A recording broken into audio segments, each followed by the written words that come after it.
প্রিয় বন্ধুরা, একটা সময়ের যশোর জেলার সেই সমৃদ্ধ অতীতের সাক্ষী বিরামপুর জমিদার বাড়ি বলা হয়। একেবারে ভৈরব নদীর কোল ঘেঁষে যে জমিদার বাড়িটা আজও স্মৃতিচিহ্ন হয়ে দাঁড়িয়ে আছে, ঠিক সেই বাড়িটার সামনেই কিন্তু আমি উপনীত হয়েছি। বেশ কিছু মানুষ আমাকে এই বাড়িটার সন্ধান দিয়েছে। আমি আসলে ইতিহাস ঐতিহ্য নিয়ে কাজ করি, জানেন।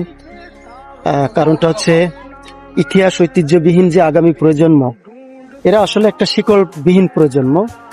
এরা আসলে দেশপ্রেমের জায়গাটা কিন্তু সেইভাবে শক্ত হয় না, এদের শিকড়টা মজবুত হয় না যদি না আমরা ইতিহাস ঐতিহ্য সম্পর্কে আমাদের জ্ঞানার্জন না হয়।